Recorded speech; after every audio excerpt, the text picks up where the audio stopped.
ಬಳ್ಳಾರಿಯಲ್ಲಿ ಇವತ್ತು ಬೃಹತ್ ಸಮಾವೇಶ. ಈ ಹಿಂದೆ 2012ರಲ್ಲಿ ಬಿಜೆಪಿಯ ವಿರುದ್ಧ, ಅದರಲ್ಲೂ ರೆಡ್ಡಿ ಬ್ರದರ್ಸ್ ವಿರುದ್ಧ ತೋಳ್ ತಟ್ಟಿ ಸಿದ್ದರಾಮಯ್ಯನವರು ಯಾವ ಎಪಿಎಂಸಿ ಪ್ರಾಂಗಣದಲ್ಲಿ ಬೃಹತ್ ಸಮಾವೇಶ ಮಾಡಿದ್ರು, ಅದೇ ಜಾಗದಲ್ಲಿ ಇವತ್ತು ರೆಡ್ಡಿ ಬ್ರದರ್ಸ್ ಸಿದ್ದರಾಮಯ್ಯನವರ ವಿರುದ್ಧ ತೊಡೆ ತಟ್ಟಿ ಅತಿ ದೊಡ್ಡ ಸಮಾವೇಶ ಮಾಡೋದಕ್ಕೆ ರೆಡಿ ಆಗಿದ್ದಾರೆ. ಇವತ್ತು ಸಮಾವೇಶ ನಡೆಯಲಿದೆ. ಬಳ್ಳಾರಿ ಬ್ಯಾನರ್ ಬಡಿದಾಟದ ವಿರುದ್ಧ ಬಿಜೆಪಿ ರಣಕಹಳೆ ಮೊಳಗಿಸಿದೆ. ಕಾಂಗ್ರೆಸ್ ಭದ್ರಕೋಟೆಯಲ್ಲಿಂದು ಕೇಸರಿ ಕಲಿಗಳ ಪ್ರತಿಭಟನೆ, ವಿಜಯೇಂದ್ರ ಅವರ ನೇತೃತ್ವದಲ್ಲಿ ಬಿಜೆಪಿ ಬೃಹತ್ ಪ್ರತಿಭಟನಾ ಸಮಾವೇಶ ಸಿದ್ಧತೆಗಳು ಪೂರ್ಣಗೊಂಡಿದೆ. 30,000ಕ್ಕೂ ಹೆಚ್ಚು ಕಾರ್ಯಕರ್ತರು ಈ ಸಮಾವೇಶದಲ್ಲಿ ಭಾಗಿಯಾಗ್ತಾರೆ. ನರ ಭರತ್ ರೆಡ್ಡಿಯನ್ನ ಬಂಧಿಸಬೇಕು, ಇಡೀ ಪ್ರಕರಣವನ್ನ ಸಿಬಿಐಗೆ ವಹಿಸಬೇಕು ಅನ್ನುವಂಥ ಉದ್ದೇಶದಿಂದ ಈ ಪ್ರತಿಭಟನಾ ಸಮಾವೇಶ ನಡೀತಾ ಇದೆ.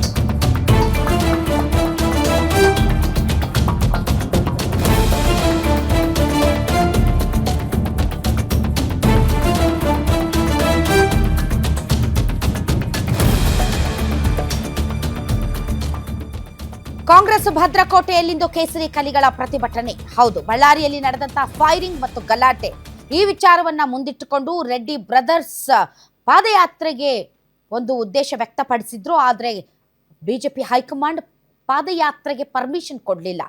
ಹೀಗಾಗಿ ಇವತ್ತು ಎಪಿಎಂಸಿ ಮೈದಾನದಲ್ಲಿ ಬೃಹತ್ ಪ್ರತಿಭಟನಾ ಸಮಾವೇಶ ನಡೆಯಲಿದೆ. ಆ ಸಮಾವೇಶಕ್ಕೆ ಬೇಕಾದಂತಹ ಎಲ್ಲ ತಯಾರಿಗಳು ಕೂಡ ಪೂರ್ಣಗೊಂಡಿವೆ. ಕಾಂಗ್ರೆಸ್ನ ದುರಾಡಳಿತ, ಕುಸಿದ ಕಾನೂನು ಸುವ್ಯವಸ್ಥೆಯ ವಿರುದ್ಧ ಕಿಡಿಯನ್ನ ಕಾರ್ತಾ ಇರುವಂತಹ ಬಿಜೆಪಿ ಒಟ್ಟಾರೆ ಬಳ್ಳಾರಿಯಲ್ಲಿ ನಡೆದಂತಹ ಫೈರಿಂಗ್ ಪ್ರಕರಣವನ್ನ ಸಿಬಿಐಗೆ ವಹಿಸುವಂತೆ ಹೋರಾಟ ಮಾಡಲಿದೆ. ಎಪಿಎಂಸಿ ಮೈದಾನದಲ್ಲಿ ಯಾವ ರೀತಿಯಾದಂತಹ ಸಿದ್ಧತೆಗಳು ನಡೆದಿವೆ ಅನ್ನೋದನ್ನ ತಾವೀಗ ನೋಡ್ತಾ ಇದ್ದೀರಿ ವೀಕ್ಷಕರೇ. ಕನಕ ದುರ್ಗಮ್ಮ ದೇವಸ್ಥಾನದಲ್ಲಿ ವಿಶೇಷ ಪೂಜೆಯನ್ನ ಸಲ್ಲಿಸಿ ಈ ಸಮಾವೇಶಕ್ಕೆ ಚಾಲನೆಯನ್ನ ನೀಡಲಾಗುತ್ತೆ.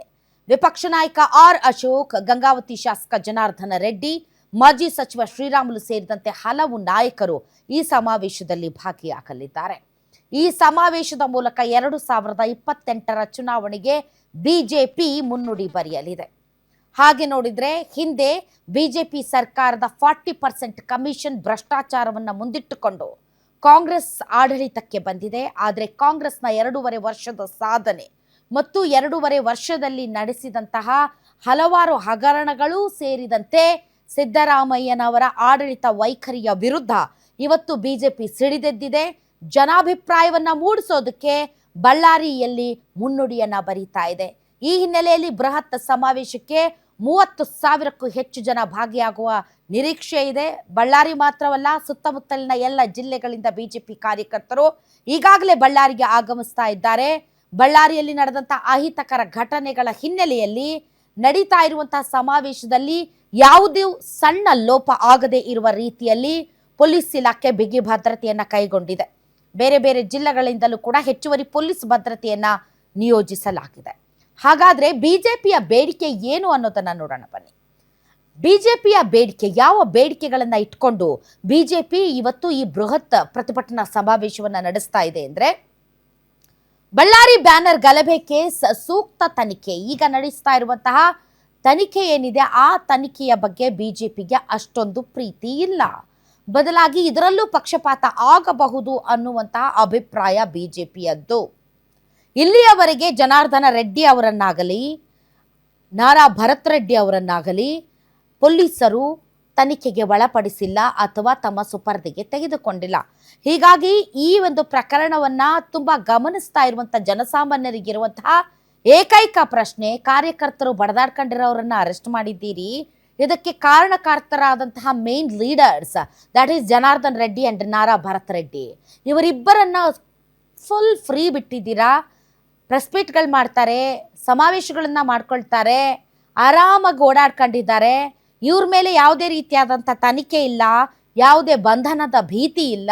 ಆದರೆ ಇವರ ಪರವಾಗಿ ಬೀದಿಯಲ್ಲಿ ನಿಂತು ಒಡೆದಾಡಿ ಬಡದಾಡಿ ಸತ್ತೋಗಿದ್ದಾರೆ, ಅಂಥವ್ರನ್ನ ಮಾತ್ರ ಅರೆಸ್ಟ್ ಮಾಡಿದ್ದೀರಾ ಅನ್ನೋದು ಜನಸಾಮಾನ್ಯರು ಕೇಳ್ತಾ ಇರುವಂಥ ಪ್ರಶ್ನೆ ಪೊಲೀಸ್ ಇಲಾಖೆಗೆ. ಬಟ್ ಈಗಾಗಲೇ ಈ ವಿಚಾರಕ್ಕೆ ಸಂಬಂಧಪಟ್ಟಂತೆ ನಾರಾ ಭರತ್ ರೆಡ್ಡಿ ಗನ್ಮೆನ್ಗಳನ್ನು ಅರೆಸ್ಟ್ ಮಾಡಲಾಗಿದೆ.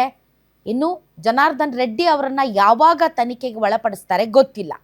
ಗಲಭೆ ಕೇಸನ್ನು CBI ತನಿಖೆಗೆ ವಹಿಸಬೇಕು ಅಂತ BJP ಪಟ್ಟು ಹಿಡಿದಿದೆ, ಅಥವಾ ನ್ಯಾಯಾಂಗ ತನಿಖೆಯನ್ನು ನಡೆಸಿ ಅಂತ ಒತ್ತಾಯಿಸ್ತಾ ಇದೆ.